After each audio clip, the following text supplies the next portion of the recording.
2007-2008 lo que sucedió fue que el modelo económico que había sido puesto en marcha después de la Segunda Guerra Mundial colapsó. No por nada mágico, simplemente porque se agotó. Es decir, en el 2007-2008 sucedió lo mismo que había sucedido en el 29 o que había sucedido en 1875. Es decir, que el modelo colapsa. Los modelos tienen una vigencia, cambian las circunstancias y los modelos acaban colapsando. Y en el 2007-2008 pasó esto. Lo que pasa es que, claro está, se manifiesta este colapso a través de lo que es más significativo. En este caso, lo más significativo en el 2007-2008 era el tema financiero y en concreto el tema bancario. Por eso, digamos, oficialmente el inicio de la crisis fue la quiebra de Lehman Brothers. Bien, entonces cuando colapsa un modelo, y recordemos lo que sucedió en los años 30, después del crash del 29, lo que sucede cuando colapsa un modelo es que primero hay una caída, luego hay una recuperación, luego hay otra caída, más o menos, luego hay otra recuperación y luego ya viene una estabilización ocasionada o producida porque se reintroduce, se pone en marcha un nuevo modelo. Bien, ¿qué es lo que ha pasado en esta crisis? En esta crisis 2007-2008, el colapso generalizado, y todos los gobiernos de todos los países deciden llegar a la conclusión de que si se pone en marcha una política masiva de gasto público, tipo keynesiano, se podrá salir de esta crisis. Y justo eso pasa, ¿no? Año 2008 y sobre todo 2009 es un año, o son unos años de gasto masivo en obra pública, mucha de ella absolutamente innecesaria, pero bueno, siguiendo, insisto, un modelo keynesiano, ¿no? Bien, concretamente en la reunión, en la cumbre de la Unión Europea del 5 de mayo del año 2010, se llega a la conclusión de que esa no es la vía. Porque los países se estaban cargando de déficit público, se estaban cargando de deuda pública para financiar ese déficit y la actividad no se reemprendía. Bien, entonces empieza, o sea, desde el 2007 al 2010, esa es la fase cero, la fase de gasto, la fase de ilusión, llamémoslo como queramos, ¿no? Bien, vamos a salir enseguida. En el 2010, exacto. En el 2010 empieza otra fase que dura hasta el 2012, que es la fase 1, la fase de austeridad. Aquí recorte de todos los gastos, apretar cinturón, aquí para gastar cualquier cosa hay que firmar, todo absolutamente justificado y recorte. Bueno, la actividad evidentemente se colapsa. El austericidio por el que han tenido que pedir perdón también algunos. Sí, lo que pasa, sí. Lo que pasa es que esto también hay que matizarlo. Bien, en julio del 2012, recordemos, el señor Mario Draghi pronuncia su famosa frase de que haré lo que sea necesario para que el euro sobreviva, etcétera, etcétera. Entonces empieza lo que yo llamo la fase 2, la fase de las anfetas. Es decir, inyección de dinero caliente, prácticamente gratis en la economía, inyección en vena, crédito a mansalva, dinero gratuito, tipos de interés hundidos, a fin de inyectar dinero a la economía y que se recupere. En Estados Unidos se pone en marcha la famosa teoría del helicóptero de Alan Greenspan, o sea, es decir, expandir dinero, tirar dinero como sea. Incluso el gobierno chino también hace esto, y el gobierno japonés y tal y cual. Bueno, y entonces pasa una cosa realmente muy curiosa. Pasa una cosa curiosísima. Cuando llega el año 2012, recordemos, llevamos ya 5 años de crisis. Entonces la población estaba realmente harta. Entonces cuando la población empezó a percibir de que había dinero en la calle, se creyó lo que los políticos dijeron, que la crisis ya se había acabado. Es decir, todos los políticos, aquí el color da igual, todos los políticos dijeron que la crisis había acabado. Todos los políticos de todas partes dijeron que la crisis había acabado. No era cierto, porque el problema que había ocasionado la crisis, exceso de oferta, déficit de demanda, etcétera, etcétera, seguía en la calle, ¿no? Bien, lo que pasa es que, insisto en esto porque es muy importante, la población, las ciudadanías aceptaron ese argumento. Lo aceptaron y han estado 6 años muy bien, han estado 6 años, pues fantástico, los bancos dando crédito, es verdad que no como antes, pero los bancos dando crédito, la prima de riesgo cayendo.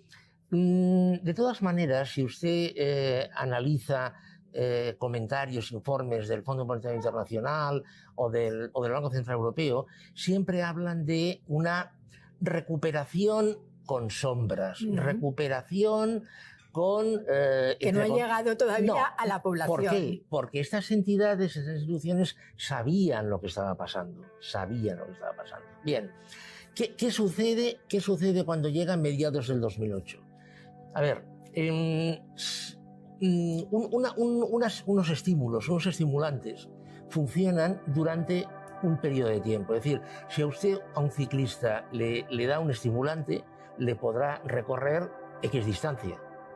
Sea legal o ilegal, aquí no entro, O sea, durante una distancia a un ritmo realmente elevadísimo. Pero llegará un momento en que el estimulante ya no le causará efecto. Bueno, pues esto es lo que pasa con la economía.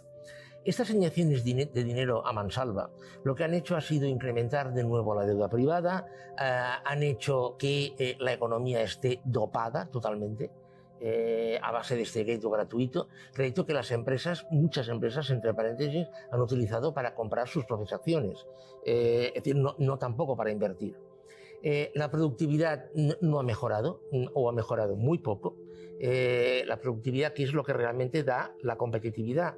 Y en países como España, esta competitividad se ha conseguido a base de ¿qué? A base de reducir salarios y precarizar el empleo. De todas maneras, había empleo porque se creaba precario. Bien. Entonces, al llegar mediados del 2018, este modo de actuar empieza a crujir. ¿Por qué? Porque se empieza a ver que no es sostenible. Por ejemplo, en Estados Unidos, el crédito universitario impagado alcanza $1 billón. $1 billón europeo, Una barbaridad. O sea, 1 millón de millones. O sea, entonces, claro, ¿qué es lo que sucede? Lo que sucede es que empieza a hablarse de una nueva recesión, de que empieza a hablarse de que las cosas no están bien, empiezan a no estar bien de nuevo. Empieza a hablarse de que empiezan a aparecer rigideces, otra vez las rigideces. Bien, yo pienso que eso no es cierto. Yo pienso que a mediados de 2018 empieza la tercera fase, lo que yo llamo la fase del despertar. Es decir, ¿despertar a qué? Despertar a la realidad que nunca ha cambiado. Es decir, en términos comparativos, es como si estuviéramos en el año 1937, cuando Roosevelt decide parar el gasto público. Parece que la recuperación ya estaba en marcha, decide parar el gasto público o reducirlo, y entonces, ¿qué es lo que se produce? Una caída de la actividad económica en Estados Unidos. Bien, entonces claro, ahora estamos en una fase que van a tener que hacerse lo que no se ha hecho hasta ahora. ¿Qué es lo que no se ha hecho hasta ahora? Limpieza de los balances de la banca. La banca está muy mal, con activos inflados totalmente, valor contable inflado. Va a tenerse que producir fusiones bancarias. Sobran bancos en todas partes. ¿Cuánto hace que se habla de las fusiones bancarias y no se acaban de realizar? Pues hace bastante que se habla. Lo que pasa es que, claro, imagínense que usted fuera accionista de 5 o 6 bancos. Claro, los accionistas van a sufrir con estas fusiones, porque va a ser la limpieza y la fusión.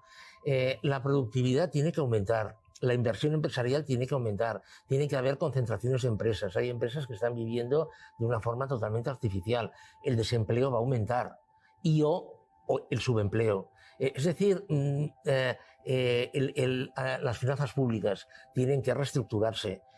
Es decir, tienen que suceder una serie de cosas, tienen que pasar una serie de cosas que en realidad tenían que haber pasado ya en el 2009. Es decir, ahora claro, usted me preguntará, entonces llevamos 9 años de retraso.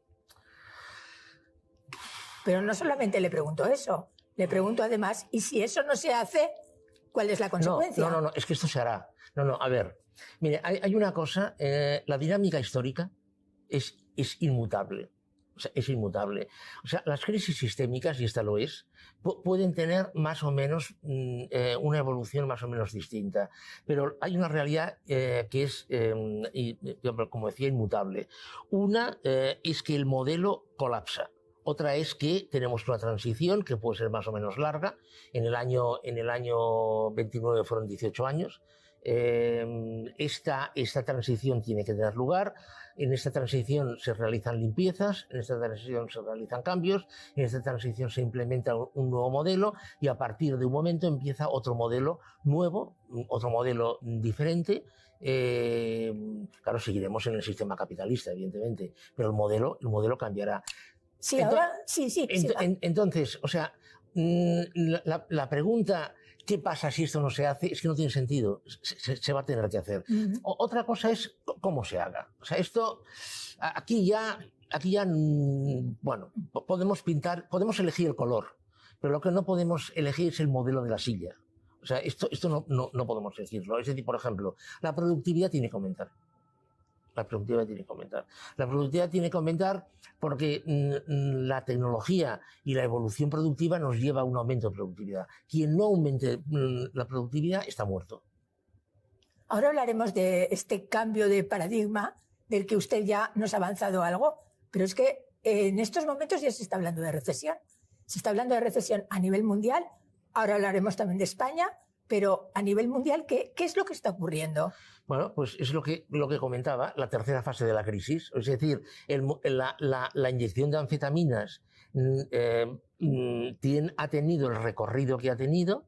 A mediados del 2018 se llega al parón, se llega al final de este proceso de inyección de anfetaminas y, claro, ahora lo que se está viendo es un parón, realmente un parón de la actividad, y a eso se le llama recesión. Es que, insisto, no es una recesión, es la misma crisis que empieza en el 2007, que empieza a manifestarse ya en su momento final. O sea, digamos, una desaceleración de la recuperación, podríamos decir. Falsa recuperación. O falsa recuperación. Falsa recuperación, sí, claro, sí. ¿Qué tiene que ver, por ejemplo, las luchas comerciales que está llevando Trump a nivel macroeconómico con todo esto?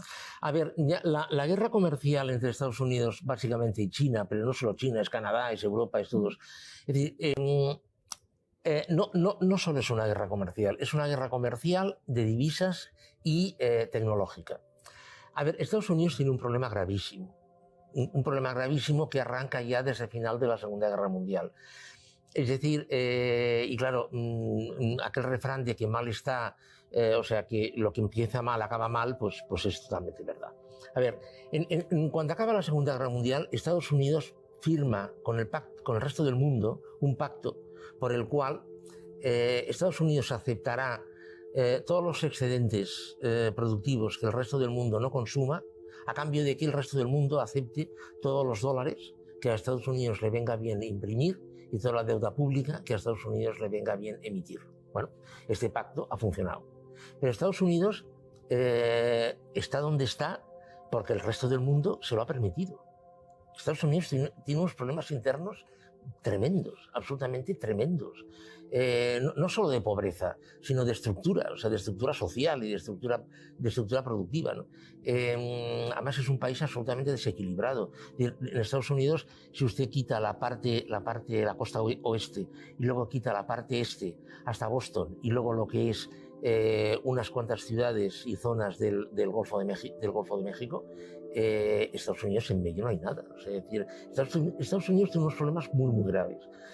Pero este pacto con el resto del mundo ha funcionado, hasta que está empezando a dejar de funcionar. ¿Por qué? Porque Estados Unidos ha visto de que hay otras economías que están siendo más poderosas que él. Por ejemplo, Estados Unidos tiene la productividad estancada totalmente, absolutamente estancada. Estados Unidos tiene una tasa de actividad que es la más baja en 40 años.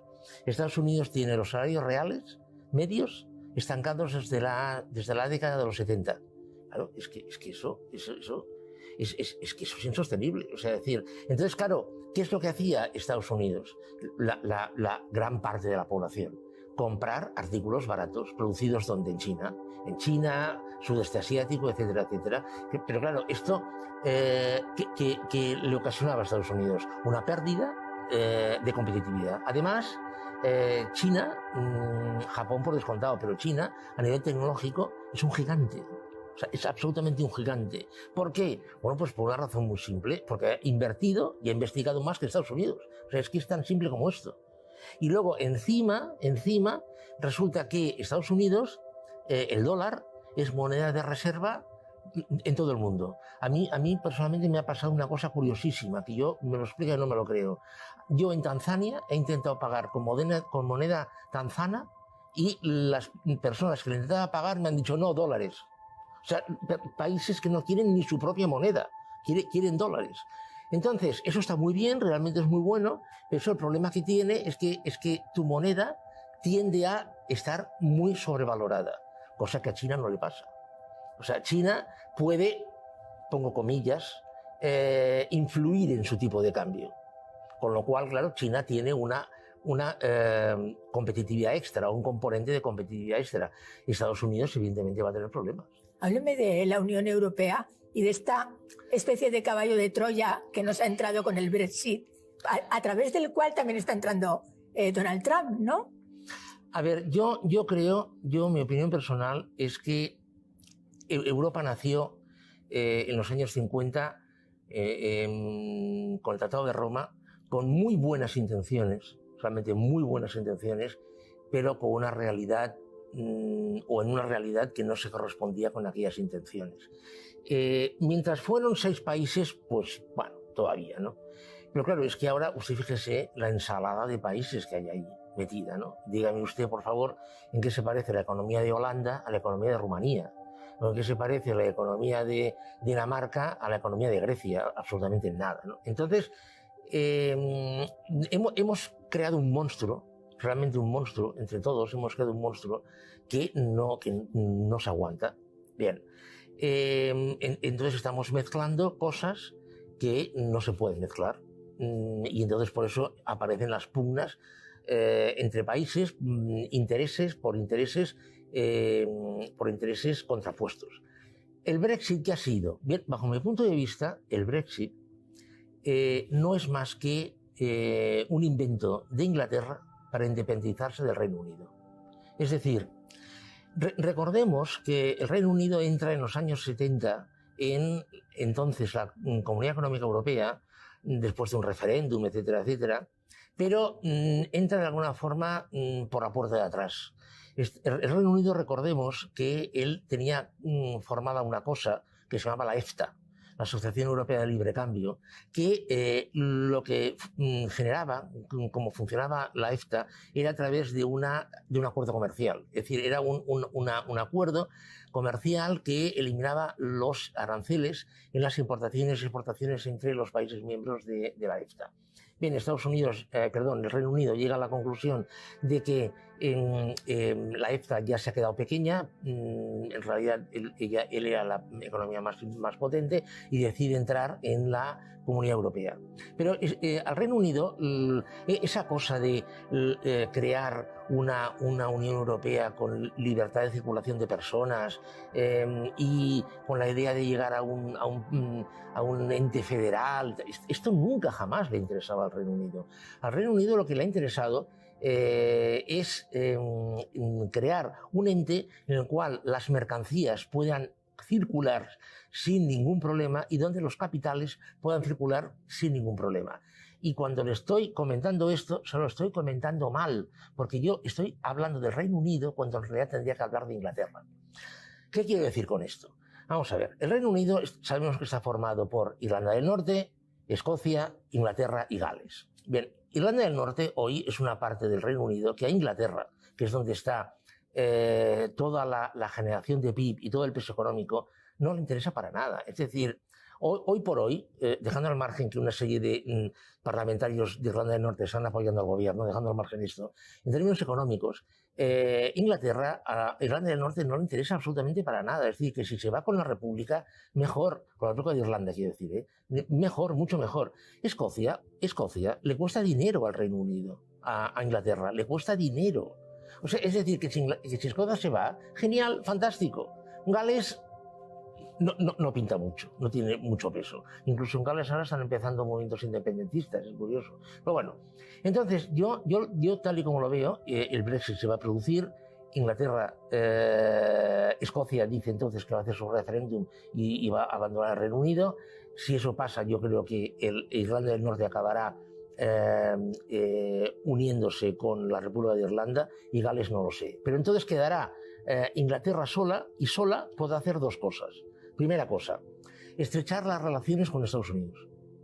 O sea, de hecho, desde los años 30 hay una relación especial, lo de la relación especial que se ha hablado mucho, Churchill habló de ella, etc. Es que es cierto, existe una relación especial entre Inglaterra y Estados Unidos. Podrá estrechar esta relación y en segundo lugar, podrá llegar a acuerdos bilaterales con los países que a Inglaterra le convenga de la forma que a él le convenga. Y evidentemente a su Commonwealth Inglaterra le dará mucha más potencia. Entonces Europa, ¿qué pasará en Europa? ¿Qué pasará en una Europa con una Escocia integrada y una Inglaterra separada? Bueno, pues yo creo que se llegará a un acuerdo. Mire, yo pienso que, en mi opinión, la mentalidad más práctica que yo me he encontrado en mi vida son los ingleses. Los ingleses son ultra prácticos. Los ingleses nunca van a llegar a un follón si no sacan algo. Claro, ahora me dirá usted, bueno, esto lo hace todo el mundo, sí, pero los ingleses más. Entonces, al otro lado de Europa, a una Alemania, a una Suecia, a una Holanda, ¿les interesa tener un follón con Inglaterra? Claro que no, claro que no. En absoluto. Claro que no. Entonces se llegará a un acuerdo. Estoy absolutamente convencido. El problema de Europa es otro. El problema de Europa es que aquella famosa idea de la Europa a dos velocidades que nace a principios de los 80 y que quedó apartada porque no era políticamente correcta, ahora está empezando a emerger otra vez. Y en Europa, no nos engañemos, hay tres Europas. La Europa que sí, la Europa que no y la Europa que ya veremos. Y esto, ¿Va a aguantar Europa el envite de este cambio de paradigma? Lo tendrá que aguantar. Lo que pasa es que ya se están conformando, o sea, este nuevo modelo lo que va a traer también, va a traer muchas cosas, ¿no?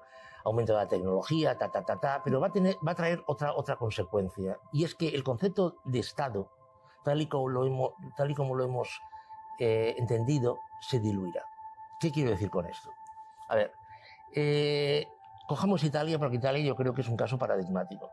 Si usted traza una línea desde el mar Adriático al mar Tirreno, en la frontera con Emilia-Romana, la región de Emilia-Romana, usted tiene dos Italias.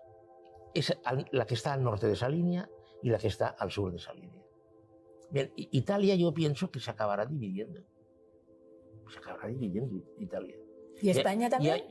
Y España también, y Bélgica también, y Francia también, Inglaterra, el Reino Unido ya lo estamos viendo. O sea, de hecho, yo creo que es la primera que se va a dividir. Y entonces tendremos regiones y clústeres que sí, regiones que no, y regiones que ya veremos. Ejemplo, Alemania.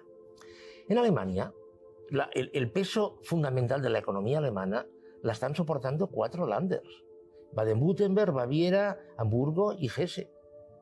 Lo demás, en Alemania hay zonas que tienen tasas de paro del 20%.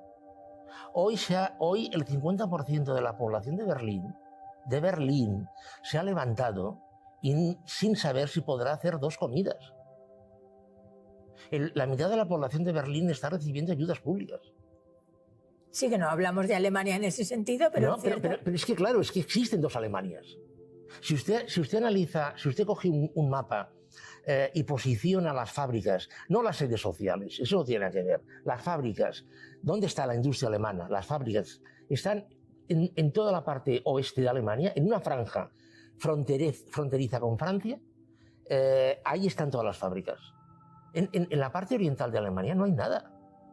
La gente se extraña de que el partido AfD esté subiendo en la parte oriental de Alemania, pero es normal, pero sí es lógico. Entonces, estas 2 Europas O sea, usted me ha preguntado si Europa va a aguantar. El concepto de Europa no va a romperse. El concepto no va a romperse. Porque Europa ya existe. O sea, el primer concepto de Europa lo inventaron los romanos. O sea, ahí nace la primera Europa, ¿no?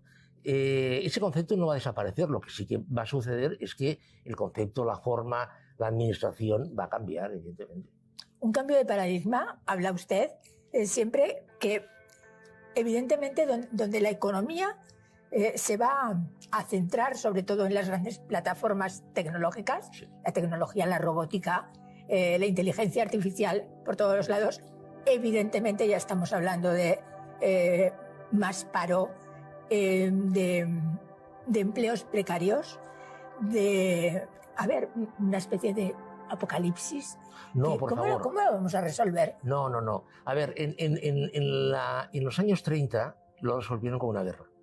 O sea, la Segunda Guerra Mundial fue la solución definitiva a la depresión de los años 30, a la crisis del 29, ¿no? La crisis del 29. Lo que pasa es que, por un lado, hoy sabemos más que en los años 30 y, en segundo lugar, hoy una guerra sería impensable porque el mundo desaparecería, ¿no? Bien, entonces, usted ha acertado totalmente cuando ha resaltado tantísimo el concepto de tecnología, ¿no? O sea, el uso, la penetración de la tecnología en todo el tejido económico, social, etcétera, etcétera. Sí, esto va a ser así. De hecho, por ejemplo, Jeremy Rifkin ha estimado que en algún momento del siglo XXI, para generar el 100% del PIB mundial, únicamente hará falta el 5% de la población. Es decir, va a sobrar población activa a mansalva. Claro, yo personalmente, yo creo que el desempleo es cero trabajo, 0 horas de trabajo. Yo no creo que aumente mucho. Lo que sí creo que se va a disparar es el subempleo.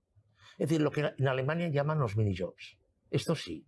Es decir, personas contratadas 2 horas hoy, 1 hora mañana, 3 horas al cabo de 2 días. Eso sí. Es decir, el contrato por el servicio, el trabajo bajo demanda. O sea, eso sí, eso realmente va a aumentar.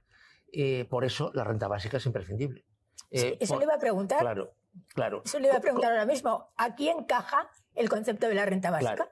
A ver, el concepto de renta básica, que es curioso, la gente lo ha olvidado, pero curioso, el concepto de renta básica lo inventó un economista ultracapitalista, como es el señor Milton Friedman. O sea, alguno se va a tirar de los pelos, ¿eh?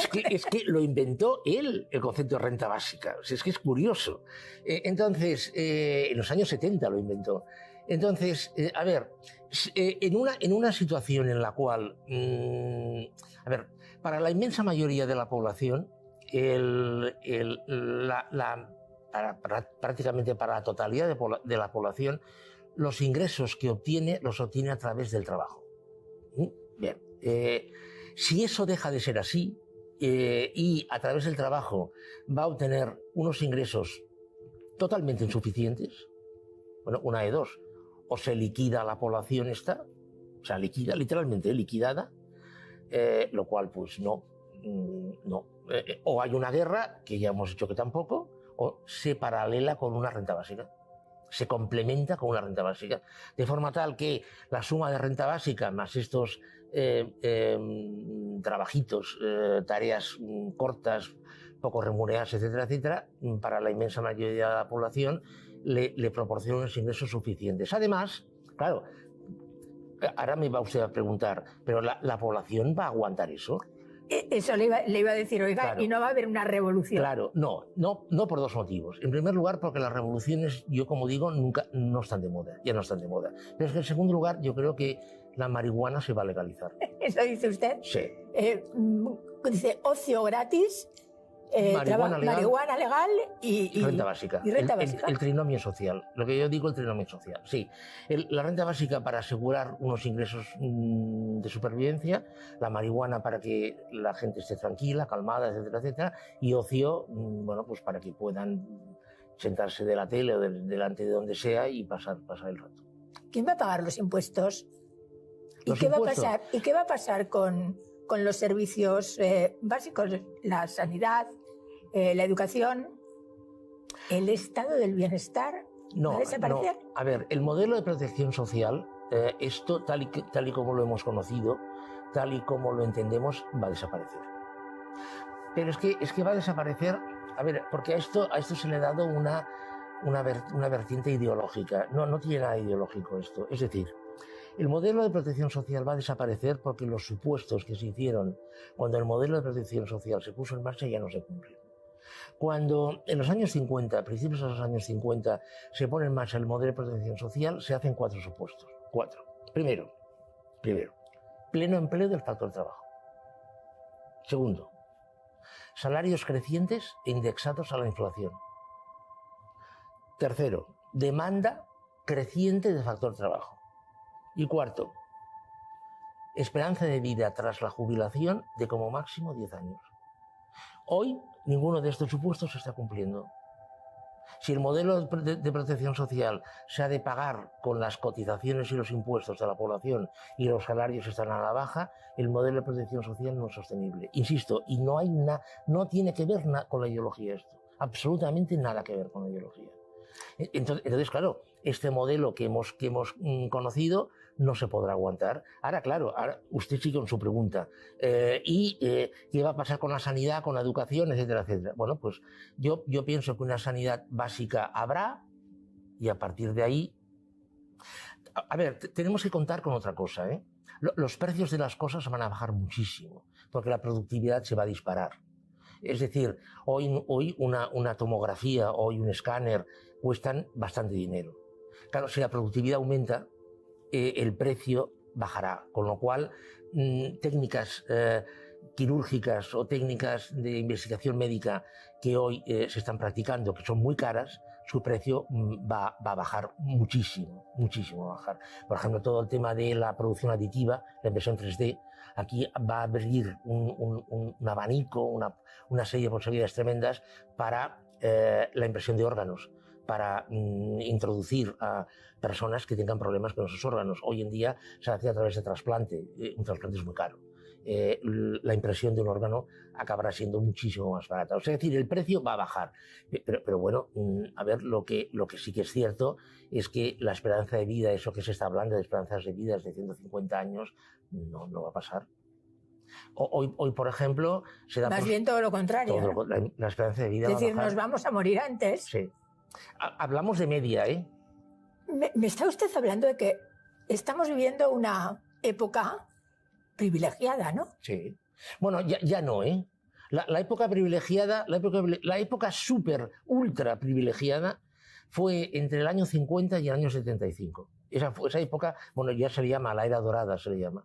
Luego una época muy buena también, muy buena, en términos generales hablamos, no hablamos de un caso específico, fue entre el año 95 y el año 2007. Lo que pasa es que, claro, estábamos generando un monstruo. Pero bueno, fue buena. Es decir, para el ciudadano medio, para la ciudadanía, el año 2005 fue fantástico. Lo que pasa es que nosotros sabemos que ahí se estaban cargando de deuda y toda la problemática. Pero bueno, pero esa época se ha acabado. O sea, estas épocas buenas se han acabado. Ahora viene una época muy larga, muy dura. Es decir, claro, ahora usted me dirá, bueno, pero antes has dicho que la crisis acaba entre el 2023-24, entonces si la crisis acaba ya volveremos a estar bien. No, que la crisis se acabe quiere decir que llegaremos a una estabilidad, se implementará un modelo estable. De la marihuana, vamos. Bueno, eso de cara a la población, de cara a la producción, grandes corporaciones, el concepto de corporación crecerá enormemente, corporaciones globales que se harán cargo de amplísimos sectores a nivel productivo. Es decir, es lo que pasa con el tema financiero, esto también se estabilizará. Todo esto se estabilizará. Lo que pasa es que aquella alegría del año 2005, esto no volverá nunca. Bueno, nunca, no lo sé, si en el 3500 no sé qué pasará, pero desde luego no volverá.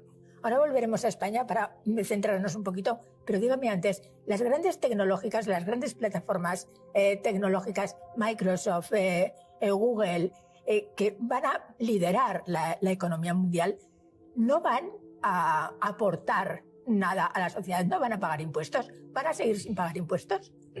Hagamos al revés. Imaginemos, por ejemplo, que una gran tecnológica... Es curioso porque usted solamente ha hablado de plataformas de Internet. No, hay otras, o sea, por ejemplo... Alibaba... General Electric es un monstruo, etcétera, etcétera. O sea, hay empresas tecnológicas que son monstruosas, Volkswagen. O sea, imagínese, por ejemplo, que Volkswagen dijera mañana, vamos a ver, de mis trabajadores me voy a ocupar yo. Estado, deja de ocuparte de los trabajadores de Volkswagen. ¿Qué pasaría? Bueno, pues para el Estado alemán fantástico, ¿no? Para el Estado alemán fantástico. Se supone que sí. Yo creo que esto pasará. Es decir, que estas grandes corporaciones irán sustituyendo progresivamente al Estado en una serie de funciones. Hombre, no en temas como defensa, etcétera, etcétera, pero sí en temas sobre todo sociales. Va a dejar usted al Estado tiritando, ¿no? Pues sí. A nivel liberal. El Estado se va a reducir enormemente. Pero, insisto, no es un tema ideológico, es un tema de evolución.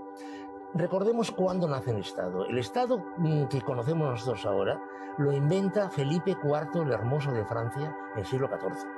Y lo inventa para una cosa muy concreta, para sacarse de encima el dominio de la Iglesia. Lo inventa para eso. Entonces, con una serie de adaptaciones, ese modelo, que está vinculado a unas fronteras, etcétera, etcétera, ha pervivido hasta la actualidad.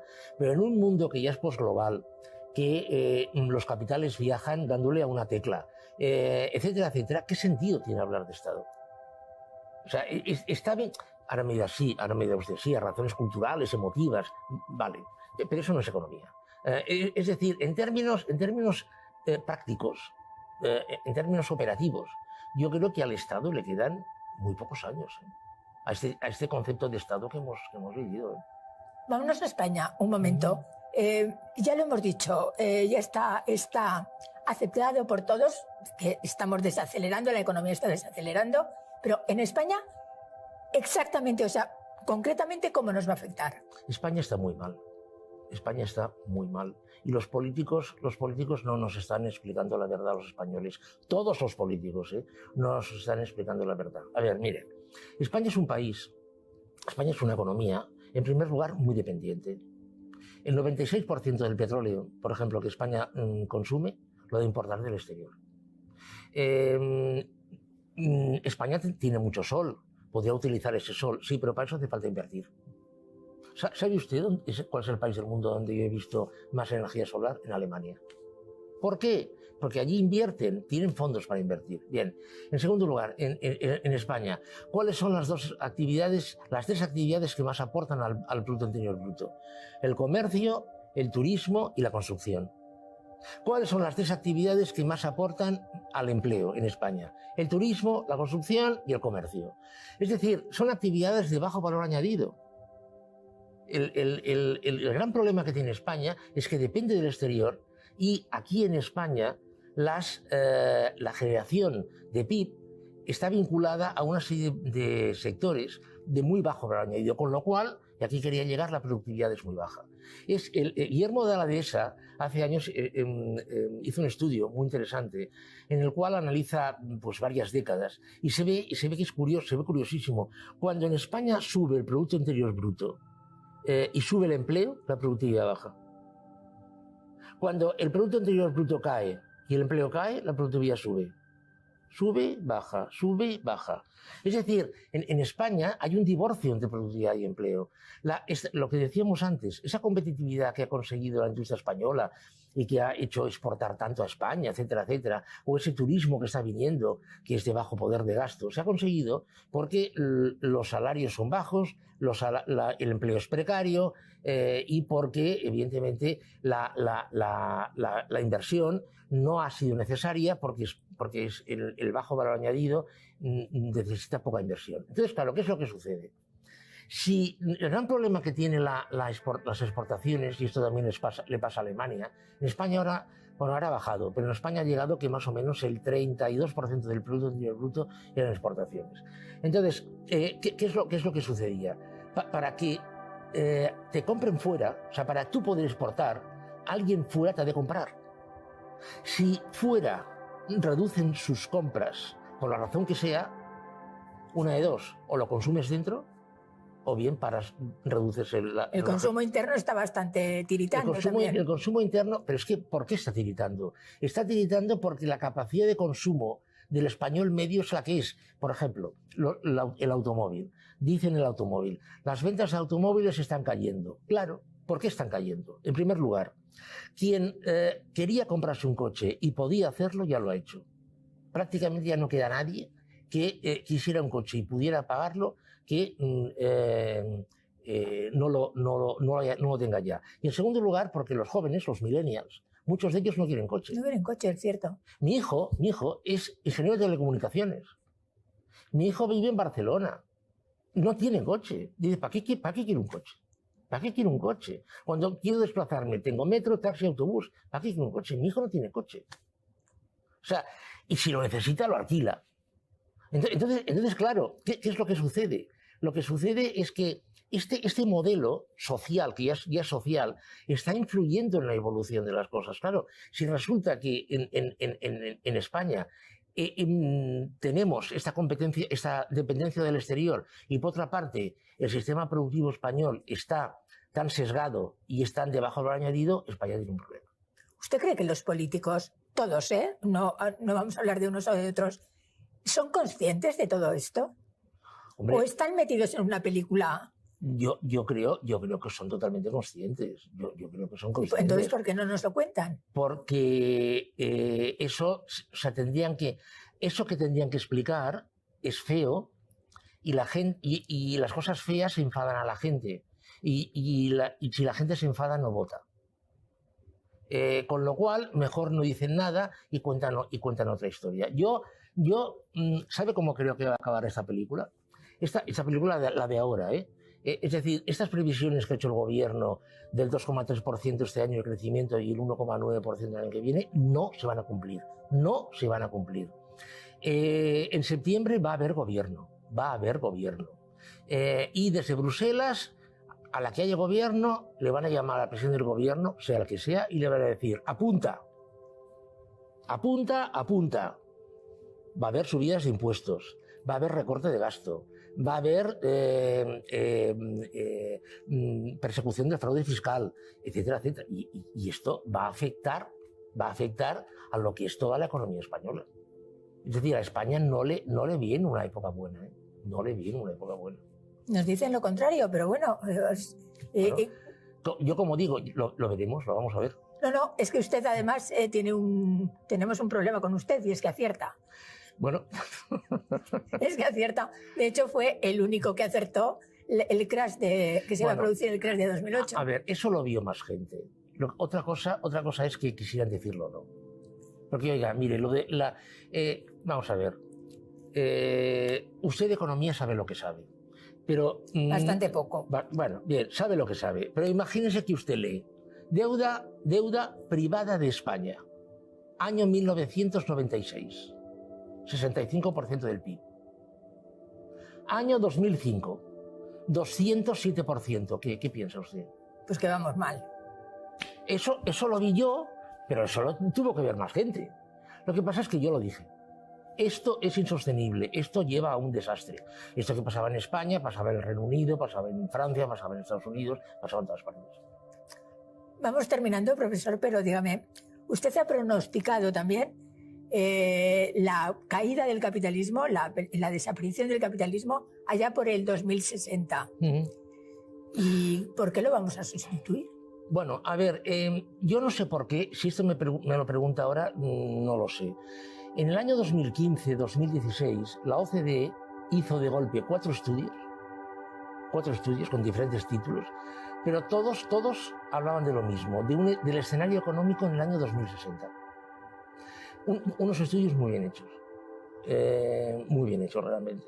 Entonces, lo que se ve es que el Producto Interior Bruto de los países miembros de la OCDE y de los no miembros de la OCDE se hunde. Es decir, hasta el año 2025 estamos estancados prácticamente, y a partir de ahí empieza un declive muy suave, muy suave, muy suave, hasta el 2060. Esto los miembros de la OCDE, los no miembros caen en vertical, ¿eh? No miembros, por ejemplo, recordemos que es China, por ejemplo, recordemos que es Brasil, ¿eh? Bien, entonces, de forma tal que en el año 2060 el Producto Interior Bruto de los países miembros de la OCDE es más bajo que en el año 2005. Es imposible, es absolutamente imposible que un sistema en el cual, en un periodo de tiempo largo, cuidado, no corto, que en un periodo de tiempo de 50 años decrezca, se mantenga. ¿Qué quiere decir esto? Pues quiere decir que el sistema capitalista ha llegado también a su colapso. De la misma forma que los modelos colapsan, los sistemas también colapsan. Y no es la primera vez que pasó. Colapsó el sistema feudal, colapsó el sistema mercantilista, colapsó el sistema precapitalista, etcétera, etcétera. Usted pregunta, ¿por qué va a ser sustituido esto?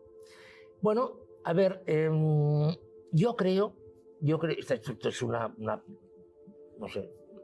creencia mía, la esencia del capitalismo, ¿cuál ha sido? El individuo, ¿va? O sea, es decir, el individualismo, el individuo, la frase capitalista por excelencia, el ganador se lo lleva todo, el más capaz gana, ¿sí? Sobrevive el que sabe adaptarse. Estos son máximas capitalistas, ¿no? Claro, si resulta que ya estamos viendo, porque esto está pasando, que cada vez se coopera y se colabora más, claro, yo deduzco que dentro de este declive generalizado en estos años, en estas décadas siguientes, claro, el sistema que vendrá después será un sistema totalmente colaborativo, de cooperación y colaboración. Es decir, un poco, ahora usted me dirá, esto es muy budista, en el sentido de que el sistema, la sociedad, será la suma de lo que hagan todos los individuos. Es decir, que la colaboración será mucho más efectiva, mucho más potente. Entonces, claro, todos estos instrumentos que nosotros hemos conocido, Estado, etcétera, etcétera, definitivamente desaparecerán. Terminamos, profesor, pero déjeme que incida en algo que usted ha dicho. Ocio gratis, marihuana y renta básica. Y además viviremos menos y peor. En fin, qué triste, ¿no? Claro, es que a ver, viviremos peor para nosotros que hemos vivido una época dorada. Claro, si ahora que usted lo ha dicho, ¿no? Estamos en recesión, etcétera, etcétera. Si ahora trajéramos a un señor de una aldea de Kenia, le trajéramos aquí, diría que eso es maravilloso. Claro, todo esto es relativo. Es relativo. Claro, para nosotros, en términos nuestros, pues sí, yo estoy convencido. El año 2025 será, o 2030, sean mucho peores que el año 2005. Y menos libertad también. Y menos libertad individual, sí.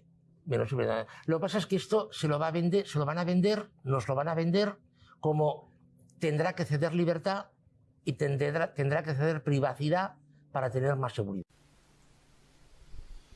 Bueno, desde Economy Futuro de Televisión, espero que os haya gustado el vídeo. Estoy haciendo una recopilación, limpiando un poco el canal por el parón que tenemos ahora de la economía, y aprovechando que está Santiago Niño de Becerra y mucha gente de vacaciones. En verano del 2020, agosto, un año muy difícil para la mayoría y un poco peculiar, ¿no? Este momento que estamos viviendo de la historia, ¿no? Bueno, voy haciendo los comentarios después del vídeo. Este es otro vídeo que me gusta muchísimo y de muy larga duración. Creo que ese es el que más larga duración tengo en el canal. Mucha gente me dice, en algunos, que este vídeo es de hace unos meses o incluso más tiempo. Pero no importa eso, lo que importa es que está hablando del futuro presente ahora mismo o del futuro del año 2050, 2100. No es algo que ya no va a pasar. Es algo que va a pasar en el futuro o lo estamos viviendo en el momento, que es lo importante. No es lo importante que está hablando del vídeo. Entonces no importa que sea unos días atrás o demás. Eso creo que lo importante es la información veraz e importante del vídeo. Por otro lado, bueno, pues ya ves que estamos viviendo un momento de cambio de sistema, como pasó en 1929. Y como dice Santiago Niño Becerra, pues la gente joven posiblemente no viva en las mismas reglas de juego que hemos vivido muchos del baby boom, incluido yo. Por eso mucha gente en 1980 seguía ahorrando cuando el cambio de modelo se hizo en 1974, un crecimiento a base de deuda. Por eso es importante saber qué cambio de modelo vamos a tener ahora. Por eso en 1985 a mucha gente le fue bien porque crecía a base de deuda y otros seguían ahorrando y perdiendo dinero y no entendían qué pasaba, por qué, y simplemente es porque se estaba creciendo la deuda y que los ahorros ya no tenían valor, como pasaba en 1960 o 50, cuanto más ahorrabas más rico eras, o más trabajabas más rico eras, pero desde 1974 al año, bueno, 2020 que estamos ahora, pues que los que crecían eran los que se endeudaban y ahorraban poco e invertían mucho. Pero cuidado porque eso puede cambiar ahora con el modelo que vamos ahora a establecer o quieren establecer. Puede ser control de recursos, puede ser bajar la deuda, hiperinflación o incluso deflación, porque la hiperinflación era imprimir billetes, pero es que ya a los bancos centrales ya no les sirve imprimir billetes. Por eso puede que el cambio de modelo sea compartir, alta productividad y empresas online. Eso lo que hace es bajar los costes y bueno, quizá el coronavirus que estemos viviendo en este año no sea más que aprovechar un cambio de modelo, ¿no? La verdad es que hay gente que ha salido ganando estos años, mucha gente, mucho dinero y otros han perdido. Por eso hay que estar atentos a la economía, ¿no? Y hay mucha gente, incluso gente cercana a mí, que me dicen que es complicado salir de esta cuando las cosas no te han ido bien. No, no, no, no es nada complicado. Simplemente es cambiar la mentalidad y saber cuándo uno pierde y saber perder. Pero se puede cambiar y lo importante es los años de vida, el tiempo de vida y se puede cambiar. Si las cosas no te han ido bien, pues si tienes que perder algo de dinero, piérdelo. Pero si lo vas a ganar luego y va a ser mejor que estar aguantando una situación, no te va a aprovechar ni te va a dar más felicidad y tiempo de vida. Me refiero, por ejemplo, a gente que ha hecho una inversión por un piso, no le ha ido bien. Pues igual es mejor vender y perder algo de dinero y luego comprar algo más económico o irte a vivir a otra zona más económica y vivir más tranquilo, ¿no? Pero igual que digo eso, digo muchas cosas, porque hay gente que está aguantando, pero si es que no hay que sufrir, hay que vivir el momento y cambiar, como hacen los chinos con los negocios. Cuando algo no funciona, cambiar, no tener miedo a los cambios. Los cambios simplemente hay que adaptarse. El mundo evoluciona muy deprisa y hay que coger las oportunidades al momento, porque si no pasan como todo en la vida. Cuando hablamos que pasa en un tren, pues en la economía pasa exactamente igual. Entonces, bueno, espero que os haya gustado el vídeo y siempre os digo y a mis suscriptores que me deis un like, porque el like hace que los vídeos suban y se coloquen en las primeras posiciones y siento reconocido que el vídeo os ha gustado, ¿vale? No cuesta nada y si os gusta el canal, pues le dais a un like, os lo agradecería. Y a los que no estáis suscritos, pues si queréis vídeos como este y os gustan las opiniones de gran importancia y relevancia, como dice en Santiago Niño Becerra, pues que suscribáis. Y bueno, ahora como estamos en agosto del 2020, el tema del coronavirus, pues aprovecho para deciros que, bueno, que no tengáis tanto miedo al virus y que disfrutéis, que el tiempo no vuelve, ¿no? Y que no hay que tener miedo al virus si uno se protege un poquito y que no pasa nada, ¿vale? Eh, Así que bueno, nada, muchas gracias y espero que tener vídeos actuales ya de las opiniones tan buenas que tiene Santiago Niño Becerra a lo que está pasando en la economía.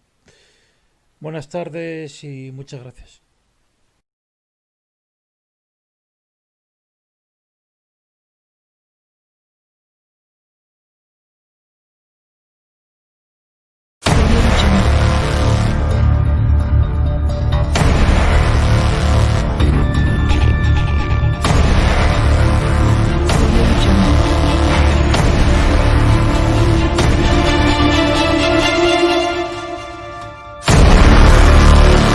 Audio Jungle. Estamos entrando a la década perdida, la crisis económica mundial del 2020. Más de 188 países se han visto afectados por la crisis sanitaria del 2020, que inició en China a finales del 2019. Y el tamaño de la catástrofe económica que se aproxima promete ser histórica. En lo que va del año, las medidas de restricción social dictadas por la OMS han sometido a las empresas a muchas dificultades económicas. Unos sectores más que otros han sido golpeados y su situación es de alta vulnerabilidad. El aislamiento de la población ha obligado a las empresas a cerrar total o parcialmente, intentando sobrevivir con escasos ahorros o muy bajos ingresos. Las consecuencias de la crisis impactarán en la vida de cientos de millones de personas a nivel mundial. Posiblemente estamos entrando en un periodo de estancamiento económico, es decir, en el inicio de una década perdida. Tenemos precedentes en la historia. En 1991 explotó la burbuja de precios de los activos en Japón, quedando en la historia de la bolsa como una de las burbujas más grandes, situación que generó un estancamiento económico en el país por unos 10 años, una década perdida. Durante esta, en Japón se originó una especie de economía zombie, constituida por un nuevo tipo de empresas que no generaban ganancias suficientes para afrontar su deuda financiera. Empresas zombies, ¿cómo sobrevivían? ¿Será posible que emerjan más empresas zombies a nivel mundial con toda esta crisis económica? Quédate con nosotros y tendrás todas las respuestas. Antes de meternos a fondo, no olvides suscribirte a nuestro canal y activar las notificaciones para mantenerte al día con nuestras actualizaciones.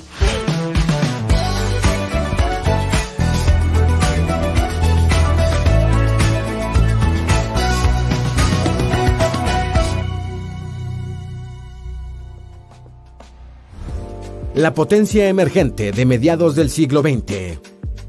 ¿Cuál pensarías que fue el país con la población más rica para el año 1990?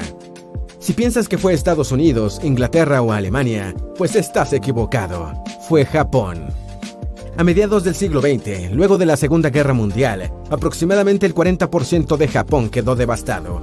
Pero aún así, lograron recuperarse y construir su estructura económica completamente. Se modernizaron con fábricas de vanguardia en todo el país.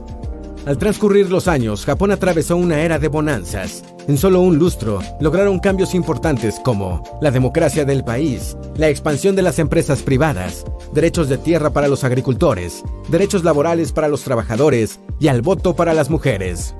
En la década de los 80, Japón se convirtió en una superpotencia económica combinando su alta capacidad de producción con las últimas reformas.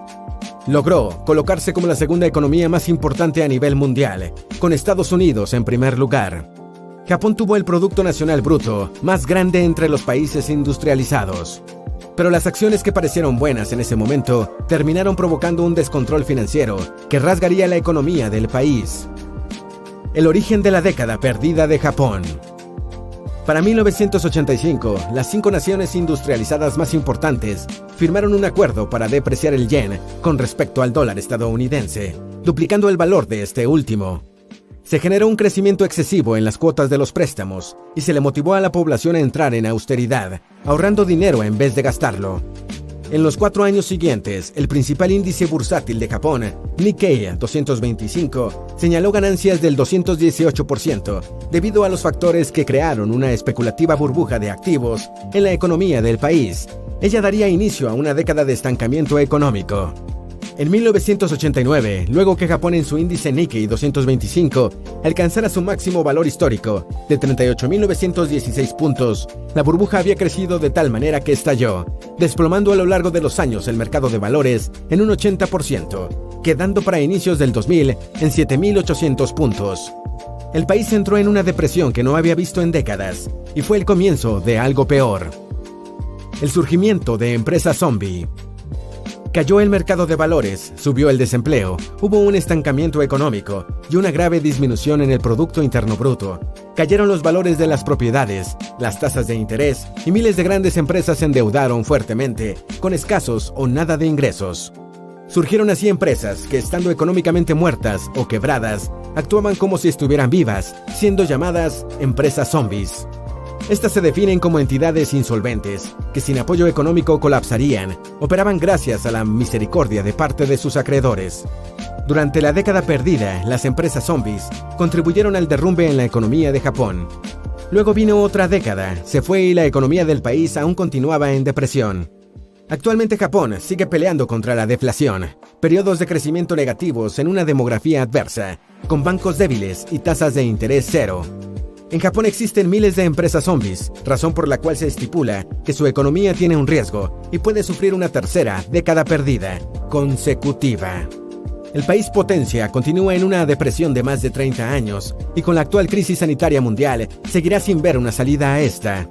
La crisis económica, sobrevenida de la crisis sanitaria que se ha vivido en diferentes partes del mundo, ha abierto espacios en los mercados que las empresas zombies han tomado, provocando que éstas se expandan a Europa, Estados Unidos, China, entre otros. Debido a la crisis actual de salud y su impacto en la economía, se podrían generar más empresas zombies, dando otro paso hacia una década perdida global. Las empresas zombies se alimentan de crisis económicas. Teóricamente, estas empresas deberían desaparecer, pero ¿cómo siguen existiendo? Pues alimentándose de la economía. Usando la famosa técnica llamada Delay and Pray, por parte de los acreedores, que trata, como dice su nombre, de retrasar el vencimiento de una deuda y rezar para que te paguen. España la usó repetidamente del 2009 al 2012. También el sistema bancario de Italia y el de otras naciones que se les ha acusado de abusar de esta. Ante una economía sana, los acreedores acometen el cobro o liquidación de deudas vencidas a través de garantías, pero con una economía colapsada y miles de empresas en alto riesgo, a las instituciones acreedoras no les queda más que aplicar el rollover de las deudas o delay and pray, prolongando así su existencia. Aquellas naciones con muchas empresas zombies experimentan una inversión y crecimiento mucho más lento. ¿Por qué son tan peligrosas las empresas zombies? Porque gracias a esas indulgencias, presionan a las empresas con buen posicionamiento en el mercado a bajar los precios. Ahuyentan a las nuevas empresas que no desean competir con empresas zombies, dispuestas a todo con tal de sobrevivir. Crean muchos impagos, ya que no asumen de frente la refinanciación, lo cual perjudica a la banca. Estas empresas en masa amenazan la salud de cualquier sistema financiero, afectando su situación económica y atacando eventualmente a las partes más vitales de la economía. Por su afán de sobrevivir, descuidan la investigación y nuevos desarrollos, provocando una innovación y productividad menor, es decir, menos competitividad y al mismo tiempo, menores salarios. En Europa, las naciones que tienen mayor tasa de morosidad son las más afectadas por empresas zombies, que provienen de la crisis económica del año 2008. Entre las naciones morosas podemos mencionar a España o Italia. El impacto económico de la crisis mundial de salud actual. Ahora, la crítica situación actual de salud ha dado inicio a una catástrofe económica que apenas está escalando y hará que nazcan millones de empresas zombies. Debido al aumento de contagios de la epidemia desde febrero, los mercados bursátiles del mundo empezaron a caer en los meses siguientes. Aerolíneas, cadenas hoteleras, productoras cinematográficas, empresas de alquiler de autos, cadenas de tiendas por departamentos y hasta empresas financieras se han declarado en bancarrota, pero no se han liquidado. Se apegan a auxilios financieros y sentencias jurídicas para aún sobrevivir. Muchos gobiernos cancelaron festivales y grandes eventos multitudinarios. China declaró estado de emergencia, cerrando instituciones educativas y cancelando festividades. Se multiplicó por 100 la demanda de artículos para protección personal. A medida que la crisis del 2020 avanza, los mercados bursátiles se desplomaron peor que en el año 1987, la crisis.com del 2001 o la crisis financiera del 2008. Se han anunciado guías de restauración económica por naciones en todo el mundo en un intento de generar confianza y evitar el pánico. Las Naciones Unidas, en su programa de desarrollo, aspira a que se reduzcan ingresos de al menos $220 mil millones en los países desarrollados. Un impacto a la economía que podría durar meses o quizás años. La expansión de la crisis ha ocasionado que en todo el mundo las empresas saquen sus cuentas y se pregunten cómo podrán recuperarse de los duros costos que han debido asumir. El flujo de las acciones globales. Mientras todo parece empeorar en los días actuales, los índices bursátiles más importantes del mundo han venido mostrando unas caídas bastante grandes y en aumento. En los mercados bursátiles, los cambios que ocurren pueden alterar el valor de las cuentas de ahorro individuales o las pensiones. Recordemos que los rendimientos de los últimos dependen de la salud de los primeros. En muchos países, como por ejemplo el Reino Unido, los bancos centrales bajaron las tasas de interés, buscando así estimular el gasto con préstamos baratos para impulsar nuevamente la economía. Gracias a estas medidas, y mientras que los gobiernos van interviniendo, algunos mercados se han logrado recuperar un poco. Aunque por los momentos les ha resultado bien, algunos expertos advierten que esto puede resultar volátil, mientras no se elimine el miedo a una segunda oleada de contagio. Más personas que buscan trabajo. La tasa del desempleo ha incrementado bastante, sobre todo en las principales economías del mundo, debido a que muchas empresas tuvieron que prescindir de buena parte de sus empleados. El Fondo Monetario Internacional nos muestra el final del crecimiento de los últimos 10 años de una de las economías más vastas del planeta. Hablamos de Estados Unidos, donde el desempleo alcanzó un 10.4%.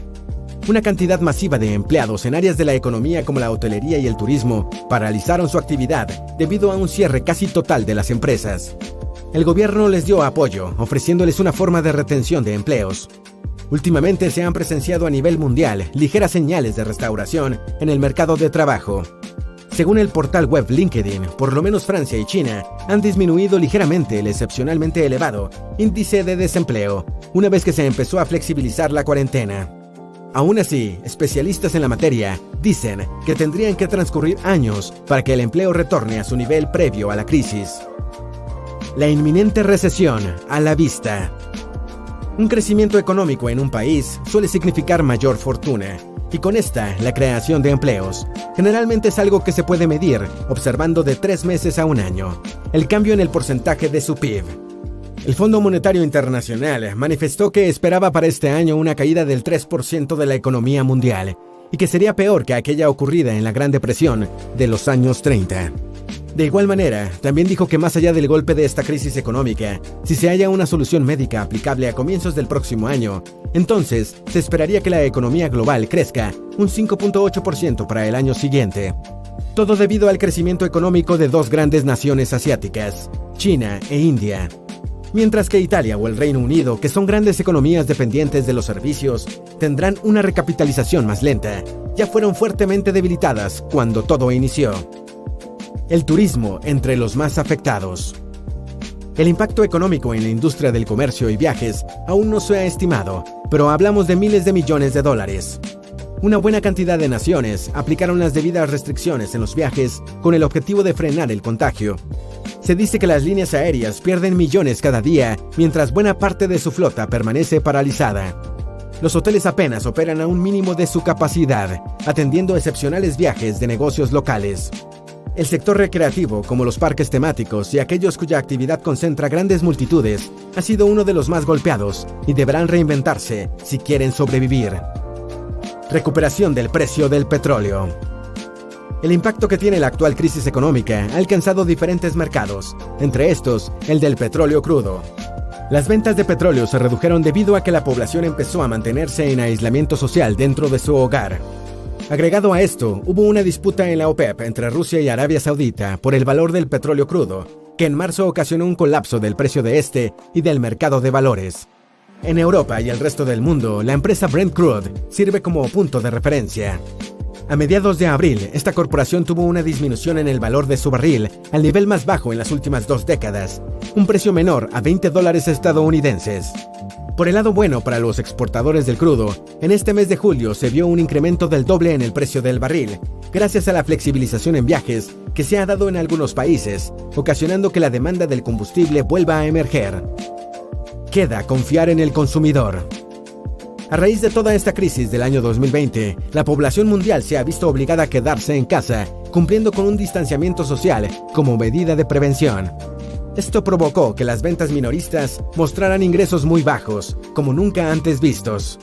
A medida que se ha flexibilizado la cuarentena en algunos lugares, la circulación de personas ha aumentado. Se cree que los compradores se sentirán con ansias de regresar a consumir en las tiendas.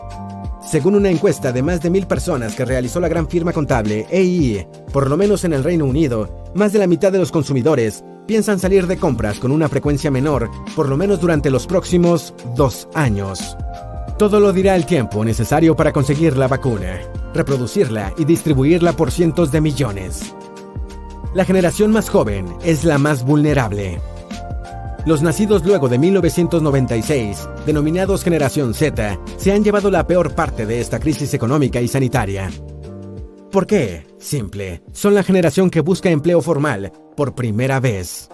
Tomando como ejemplo a Australia, donde a pesar del apoyo económico y financiero, para los jóvenes mayores de 15 y menores de 24 años, el desempleo ha incrementado un 16.1% y los mayores de 25 años a un 5.5%.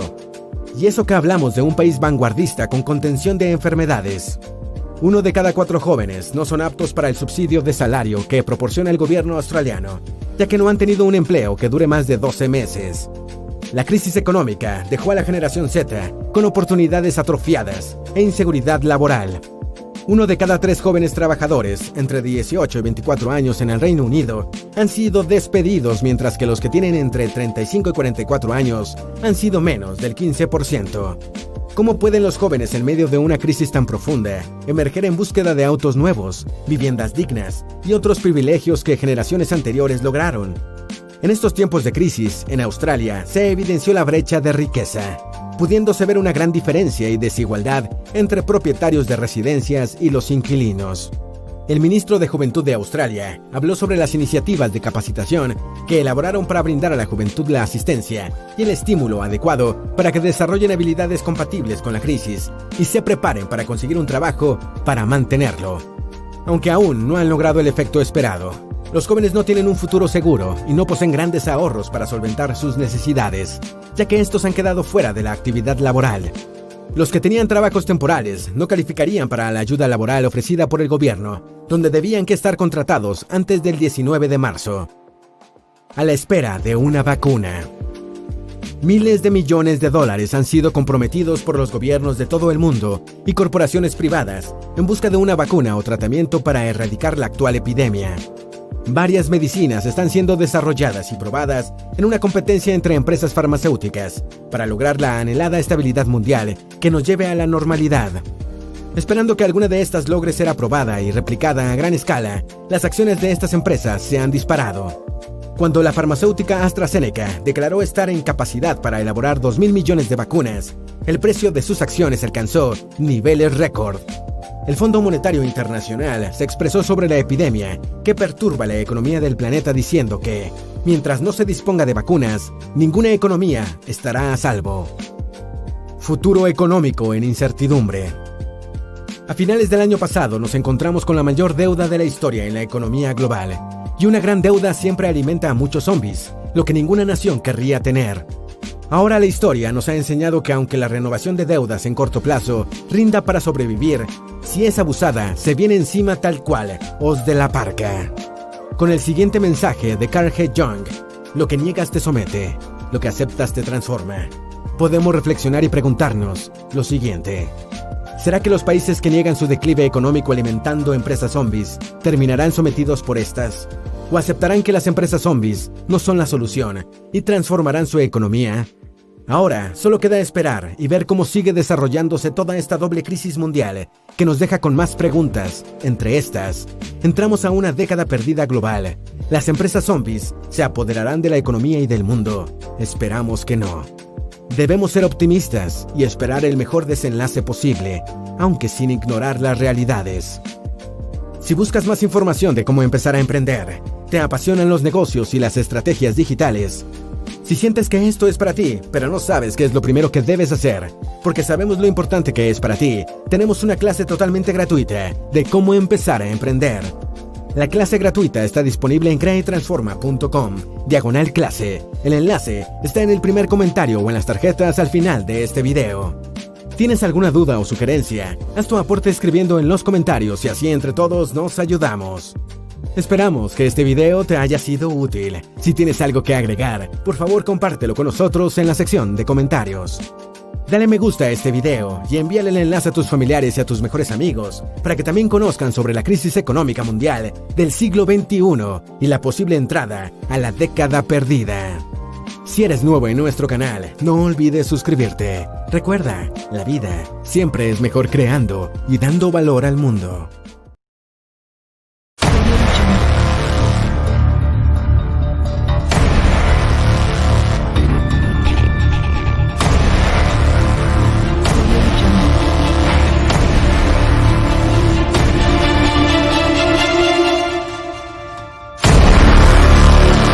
Audio Jungle.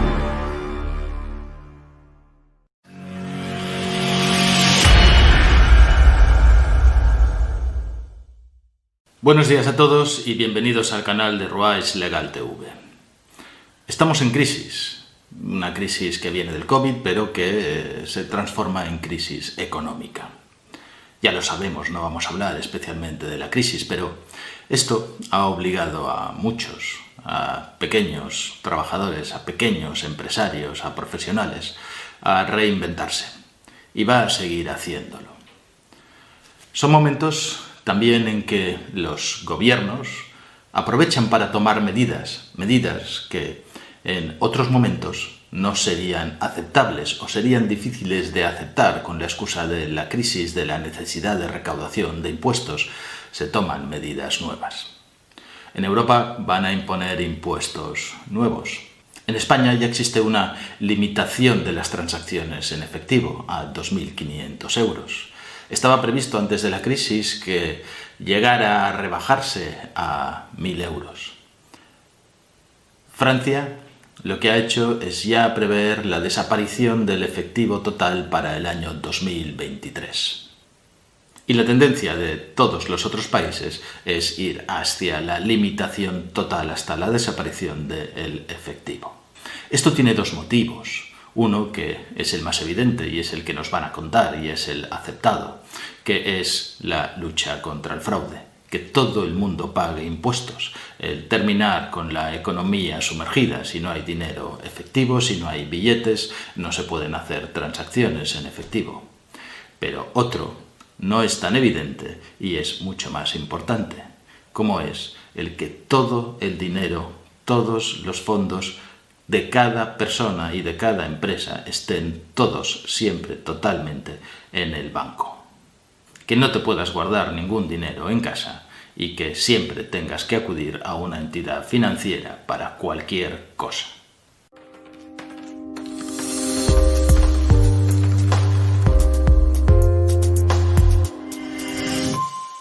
Como os decía, en la situación actual de limitaciones de movimientos, se van a reinventar los negocios y es normal. Las personas necesitan vivir, necesitan comer. Si tú tenías una peluquería, por ejemplo, y la tenías abierta al público y tenías un trabajador o dos trabajadores y la gente no viene, la gente es más reticente, se corta menos el pelo, o incluso se lo llega a cortar en su casa, entonces puede que te plantees si sería normal y corriente pues cerrar el negocio como tal, despedir a tus trabajadores, quitarte todos los gastos fijos y tienes una lista de clientes a los cuales puedes ir a cortar el pelo a su casa y cobrarles en dinero.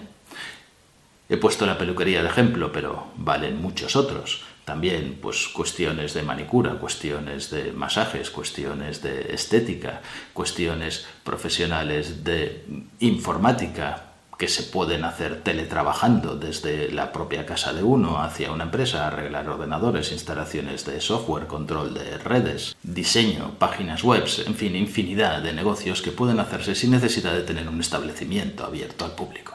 Cuando el trabajo es escaso, cuando los ingresos son escasos, los ciudadanos tenemos poco margen para pagar impuestos. Pero resulta que es cuando el Estado más los necesita. Ya en el año 2012 tuvimos una crisis. Y es en el año 2012, en el momento en el cual se hizo por primera vez esa limitación de efectivo, de transacciones en efectivo. Es la Ley 7/2012 de 29 de octubre, que tenía por objeto la modificación de la normativa tributaria y presupuestaria y de adecuación de la normativa financiera para la intensificación de las actuaciones en la prevención y lucha contra el fraude. En realidad, sí hay una lucha contra el fraude, pero sí también había una intención claramente recaudatoria. Se trataba de recaudar más. En el fondo, el Estado tenía necesariamente que recaudar más, ya fuera luchando contra el fraude, ya fuera subiendo impuestos, utilizando todas las medidas. Y esto volverá a ocurrir. Pero es que fijaros, la exposición de motivos de esta ley dice textualmente: la realidad social y económica en un escenario de crisis y de austeridad presupuestaria hace del fraude fiscal hoy, si cabe, una figura más reprochable que nunca. Estamos totalmente de acuerdo. Hay que perseguir el fraude fiscal. No puede ser que alguien no pague impuestos. Pero es igual de reprochable, yo diría que incluso es deleznable, que haya gobiernos que nos prometan que con nuestros impuestos van a ser solidarios, que nos prometan que con nuestros impuestos van a pagar un ingreso mínimo vital a las personas que no pueden y solo concedan el 1%, que nos digan que esto va a ser un trámite automático, un trámite sencillo, un trámite fácil y que después de 750.000 solicitudes se hayan resuelto y han pasado ya 2 meses largos, solo el 1% de forma positiva.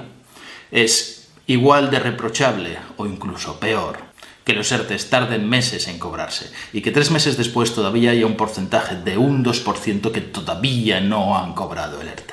Es reprochable que se gasten fortunas en malos contratos de mascarillas, en malos contratos de guantes, en malos contratos de compras de respiradores. Todo esto es lo que hace el gobierno con nuestros impuestos, con los impuestos que nosotros pagamos. Aunque el dinero venga de Europa, después tendremos que pagarlo todos, incluso nuestros hijos. Y en momentos de crisis somos nosotros, somos los ciudadanos, quienes tenemos que ser más exigentes y es el gobierno quien tiene que ser más diligente para cuidar de todos los fondos públicos. Sí, yo estoy contento de pagar impuestos, pero muy insatisfecho de cómo se usa mi dinero, de cómo se usa el dinero de todos los españoles en algunos de los casos. Y si algo me satisface es probablemente esa parte de solidaridad, esa parte en la que pienso que mi dinero es realmente útil a aquellas personas que igual no pueden comer y van haciendo cola. Y luego veo que tenemos que pagar puntualmente nuestros impuestos, sí, con una moratoria, pero puntualmente en el momento en el que nos corresponde. Que pedimos otro tipo de aplazamientos que no sean por el COVID y no nos los están concediendo. Que las rentas no se están devolviendo. Pero que la gente que lo necesita no lo está recibiendo. Es para al gobierno. Y por eso, porque el gobierno, las instituciones no están dando la talla en el momento en el cual es más necesario que den la talla y es más reprochable que no lo hagan, igual que reprochable es el fraude. Comprendemos que aquellos que no están teniendo ingresos se las apañen, subsistan como puedan y cierren sus negocios y continúen trabajando, sacando lo que puedan para poder subsistir. Es la generación de economía sumergida. No estoy rompiendo ninguna lanza en favor de la economía sumergida, todo lo contrario. Estoy diciendo que esa mala gestión de la crisis lo que lleva es a que las personas, a que los ciudadanos tengamos que subsistir de cualquier manera. Y de cualquier manera es a veces en economía sumergida, es a veces haciendo estas cosas que os he comentado, siguiendo trabajando de una manera que sea barato, que sea sostenible y que me permita comer porque no tengo confianza en que nadie me va a ayudar si eso no ocurre y me guardaré mi dinero en casa. La limitación de los pagos en efectivos es precisamente para atajar esto, para ponerlo más difícil, a todos aquellos que, en cualquier caso, prácticamente no pagarían impuestos porque están ingresando realmente poquito. Otra cosa es la lucha contra el gran fraude. La lucha contra el gran fraude no tiene nada que ver con las limitaciones de pagos en efectivo. La lucha contra el gran fraude y contra los grandes defraudadores no tiene nada que ver con una limitación de 2.500 euros. Es absolutamente ridículo que con eso se pretenda erradicar el fraude. Con eso se pretende que los ciudadanos lo tengamos más difícil, incluso peor. Porque la ley dice esto. No podrán pagarse en efectivo las operaciones en las que alguna de las partes intervinientes actúe en calidad de empresario o profesional con un importe igual o superior a 2.500 euros. Y esto es para los españoles. Si eres un extranjero no residente, el límite está en 15.000 euros. Este límite es el que se va a reducir probablemente pronto a 1.000 euros. Dicho así, parece que puede llegar a ser hasta en cierto modo razonable. Pero es que la ley sigue diciendo que si estas operaciones, por ejemplo, fuera de 5.000 euros y se fraccionara en 3 para que no llegara ningún pago a ser superior a los 2.500 euros, entonces también entraría. Pero esto es un saco roto. ¿Esto qué significa? Significa que si tú ingresas en el banco varias veces 1.000 euros y te pasas de los 2.500, puedes haber entrado o puede parecer que entres en esta operación, aunque estos 3.000 euros que tú has cobrado durante, vamos a poner, 3 meses, porque no hay un límite de meses, de 3 meses, provengan de 25 o 30 facturas, 30 operaciones, que una por una nunca entrarían aquí, pero Hacienda piensa siempre mal. Hacienda piensa siempre que eres un defraudador y si tú ingresas esa cantidad tendrás que acreditarte en el banco como que eres la persona que lo ingresas y Hacienda te puede decir que por qué ingresas este dinero y de dónde viene este dinero.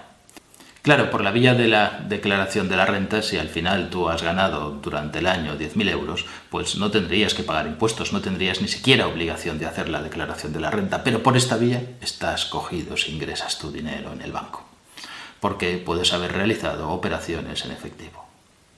¿Qué es lo que dice además la norma? La norma dice que quedas libre de multa o de sanción, que la sanción es un 25% de la cantidad que hayas ingresado, si denuncias. Si alguien te hace algún pago de más de 2.500 euros o haces tú un pago de 2.500 euros o más, puedes denunciar a Hacienda mediante una denuncia tributaria. Se puede hacer en la web fácilmente y entonces de esta forma el denunciante queda libre de pagar la multa. También tenéis que saber qué es un pago en efectivo, porque el concepto es siempre el dinero en metálico. Y no es exactamente cierto. La ley se remite a la Ley de Blanqueo de Capitales, al artículo 34.2 de la Ley de Blanqueo de Capitales, y define como pagos en efectivo los que sean hechos en billetes y monedas, los que sean hechos con cheques al portador.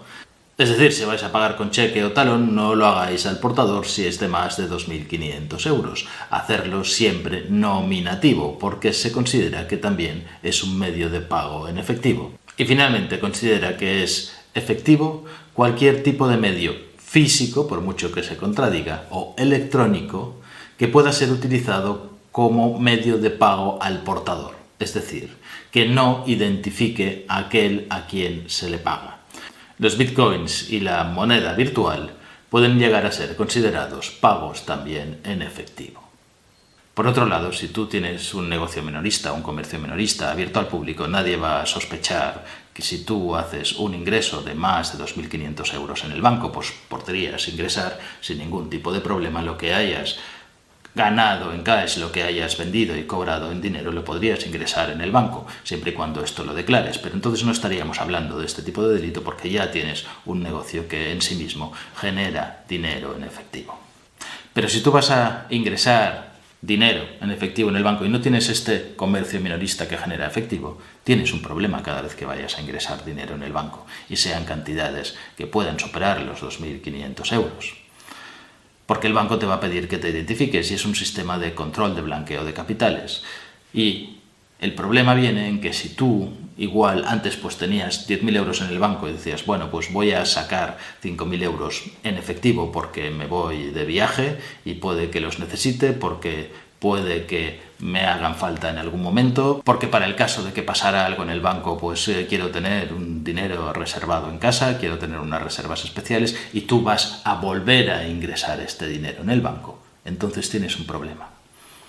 Si lo haces relativamente pronto no pasará nada, habrá como una presunción de que este dinero es el mismo que sacaste, pero si ha pasado un año y es el mismo dinero, Hacienda te va a decir que es un incremento de tu patrimonio, te va a decir que es un incremento de capital.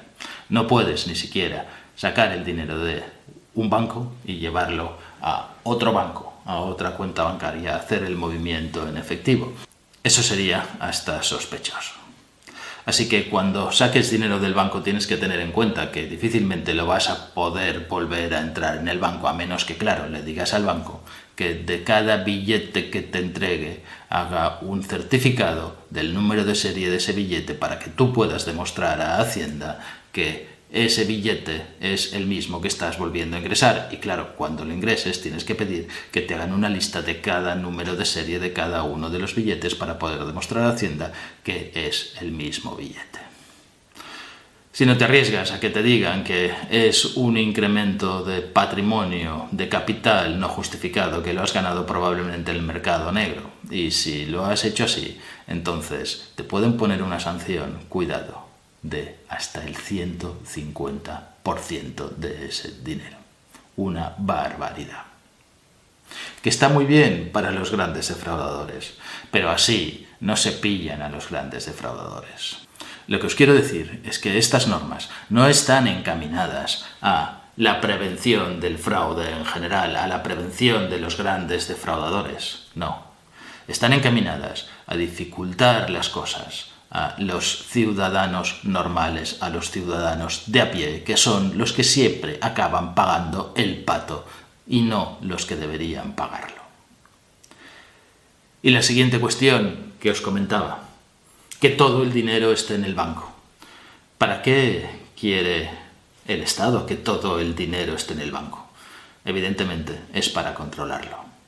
Pero cuando todo el dinero electrónico, transacciones electrónicas que nosotros estamos haciendo de una forma normal y habitual, con las aplicaciones en el móvil, con las tarjetas de crédito que te venden que son tarjetas sin comisiones, pequeños pagos sin comisiones, cuando todo esté en el banco, todos los bancos que necesitan dinero, todos los bancos que buscan sus beneficios, se van a poner de acuerdo para decir, pues ahora cada transacción vale 2 céntimos.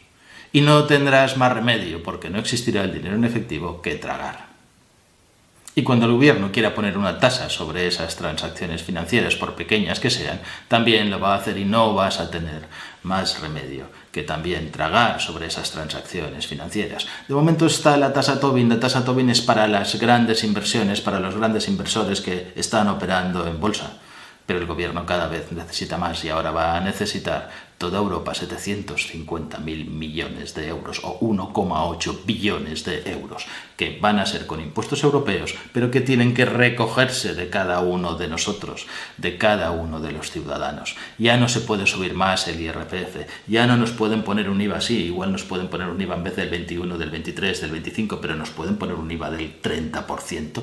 Ya sería brutal, estos límites ya están muy arriba. Hay que buscar otras formas de recaudar y estas son las formas futuras de recaudar. Y estos son los problemas que los pequeños ciudadanos, porque de poquitos a poquitos y de muchos, al final hacen mucho dinero y somos los que siempre acabamos pagando el pato. Si te ha gustado el vídeo, suscríbete, dale al like, dale a la campanilla para recibir notificaciones de los nuevos vídeos y pon tus comentarios. Seguro que interesan a todos los que quieran leerlos.